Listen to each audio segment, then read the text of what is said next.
Hello, good morning, everyone, and welcome back to Total Football Talk. So, we're going to look at all the latest news coming out of Manchester United, and if I could get this right, I won't be on take 26. Thank you very much for joining me. I'm Keith, the host of this little channel, and we will, as I said, have a 10-minute round of all the latest news, and we'll look through the headlines, and they begin with Jonathan Davis is apparently a target for Manchester United. What do you guys think about that? Do you think he's someone that we should be looking at? Why are we looking at him? Just purely because he's a free transfer? Could he come to Manchester United? Could he do a good job? He's coming into the prime years of his age. So please drop in your comments below. And by doing that, if you could subscribe to the channel, that would be amazing. That will allow you to get in and kind of get your comments in with everyone else in the old tribe in there. Thank you very much for everyone who's dropped some so far.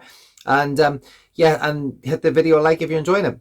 But the rest of the news is Manchester United also apparently looking at Hugo Ekitike he is from in Frankfurt. And I see last night he scored a hat-trick against England's under-21s for France, which was very, very impressive. I've not seen any of the goals, but obviously that, the kid obviously has quality. But again, another youngster that Manchester United are interested in, but I just think the price tag is going to be too much for that. Then we're going to look at the latest news going around Ayden Heaven, what Ryan Giggs has said about Ruben Amorim and the stadium, and a little bit on Yildiz, who Manchester United are apparently interested in too. But I just think, having listened to the Stretford Paddock and Carl Anka, he was give some really good insights into how little Manchester United are going to have to spend this year, especially if we don't make the Europa League. It's well worth a watch. He speaks a lot of sense. He writes for The Athletic, and it's a very, very good interview. But he did talk about what Ruben Amorim will need for his team to kind of move forward. But he also talked, he was kind of alluding a lot to Manchester United are going to have to try and find a lot of these players through their academy, because I just don't think they're going to be able to afford them. But let's jump into the first story of the day, and we will look at Manchester United are currently in active negotiations to sign Lille's Jonathan David on a free transfer this summer, and that is coming from Ole Sport. Now, as I said before, I'm not sure. I've listened to some sort of other content creators who are Canadian, funny enough, in Manchester, and they're Manchester United supporters, and they've said they warned us off Jonathan Davis because they reckon he's not that good. They reckon he's not of the standard that Manchester United needs. So we have to be very careful here. Yes, he is a free transfer, and yes, he is coming into the prime years of his age, and yes, he is he has got a lot of kind of credit in the bank in terms of he's played Champions League football, and he has moved around a bit and played in different leagues, so he has some experience. Is he ready to come in and help Rasmus or take over from Rasmus, I suppose, is the question. Please get your comments in below. I'm not sure about this one. What worries me is that Manchester United are looking at this purely because he's a free, like Angel Gomez. Like we spoke about Angel Gomez a couple of days ago. Angel Gomez is another one who's coming in on a free, and that does seem to be our bargain basement shopping kind of. We are in the aisles of Tesco, and we are looking at the reduced section because we can't afford anything in the premium section, and that's pretty much where Manchester United are with their transfers at the minute. And I'm not sure how that's going to change. I don't even know it'll change that much if we get into the Champions League. Maybe it'll give us an extra bit of money to buy a striker, but yeah, that's where we are at the minute. So get your thoughts in on that one. And as I said, and this is the news coming out from Plenty Gold, Manchester United target Hugo Ekitike, who will leave Frankfurt in the summer, and Frankfurt are asking for 80 million euros. 80 million euros? No chance. Manchester United spending 80 million euros on a 20-year-old or 21-year-old? I can't see it. I just do not see this happening. Very, very talented player, excellent prospect. I think we're going to have to look at what we have in our academy over 80 million for someone like Ekitike. So I think that is a non-starter. I think Plenty Gold has probably got some information that Manchester United maybe have scouted them and are interested, but there's no way Manchester United are going to go near that deal. So I can't see that one happening. And then there's more information coming out that Manchester United are monitoring Yildiz and Xavi as they're looking for a versatile attacking midfielder for the next summer transfer window. Now, I do believe that Manchester United are interested in Yildiz and Xavi. Yildiz maybe comes at a bit of a cheaper price from Juventus. I don't think Xavi Simons is going to come anywhere near Manchester United, because he's just signed a new contract, and I believe that we just can't do that deal. It's just going to be too much money. So I think from that particular point of view, we won't have we won't be going. I'd be surprised if we signed either of these two players, as much as they would be very helpful and could be important signings to Manchester United. It all boils down to cash flow. All boils down to what we can really afford to do. Maybe if we were to let Menu go, and that was talk on the Stratford paddock yesterday that Menu and Garnacho still may well both could be sold. Now, what Carl Anka was saying about Menu was that Menu it's about whether Ruben Amorim can fit him into the system, because he talked about the two pivot places in the midfield. He talks that he needs dogs of war in there that can absolutely just run and be just wild dogs winning the ball back. His words, not mine. And they savages, I think he called them. So I think that's what Manchester United are looking for in midfielders. And then you've got the two tens, and I think at the minute the only place that maybe Menu fits into this particular system is in one of the 10 roles.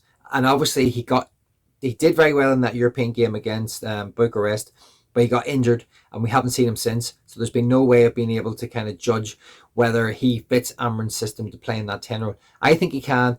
I think that's probably, I'm not sure if it's his perfect position, but I think it's a position he could grow into.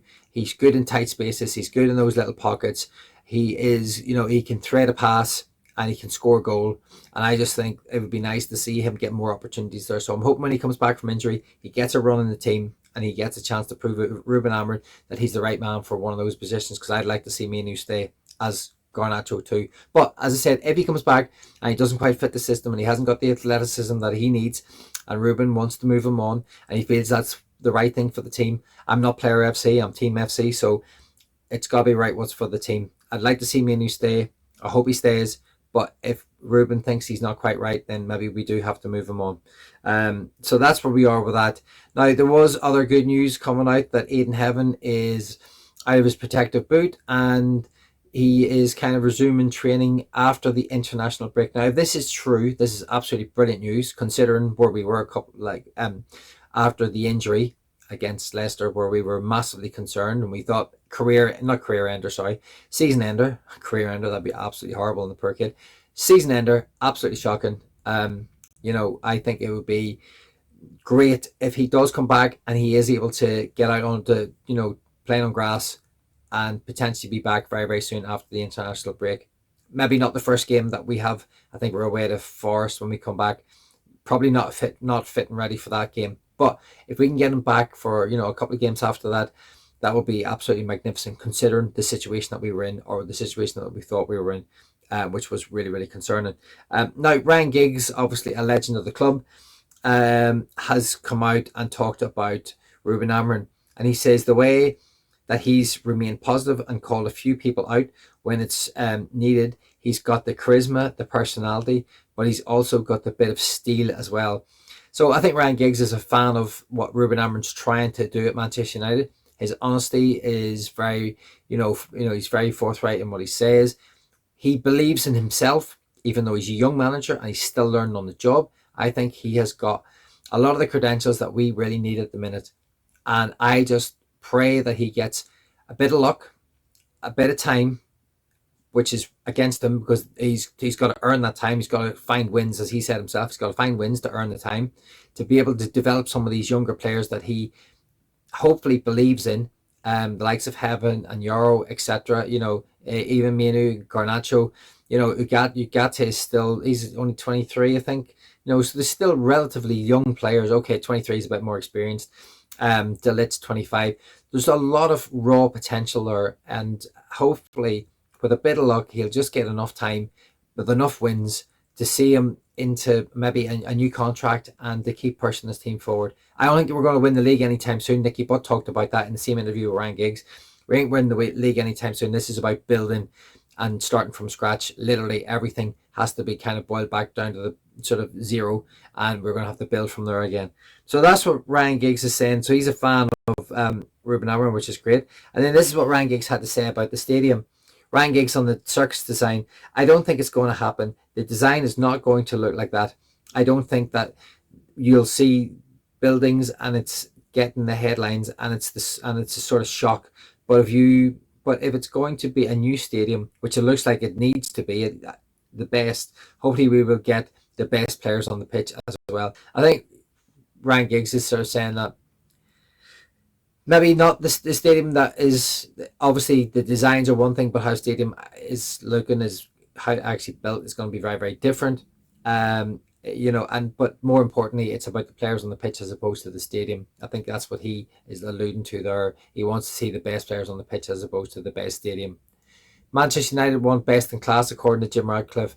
Does he want best in class on the pitch, or does he want best in class for the stadium? I don't even know if he's got best in class in the boardroom at the minute, because he sacked Dan Ashworth and he still hasn't replaced them. It's just Jason Wilcox doing several jobs, which I don't know if that's the way forward either.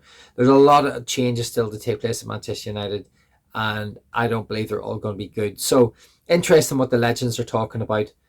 Get your say in below. What do you think about what they're thinking? And as I said before, Rasmus has scored that goal against Portugal and did the Sue celebrations, and it's caused a little bit of controversy. I think he's just kind of, it's a nod to what to appreciation of, his idol in Ronaldo, as part of the reason why he loves Manchester United and the reason why he wanted to join. And so I think it was just a little nod as opposed to any disrespect that maybe people have tried to allude to. And it's just, it's nice to see Rasmus have his scoring boots back on, because there is still a lot of talk about Napoli being interested in him. And we'll have to just see if there is anything on that. Okay, guys, that's me rambling a little bit. Thank you very much. If you've stayed this far, you're a legend. Hit the subscribe, hit the like. Really, really appreciate it. And I shall see you tomorrow on the next one.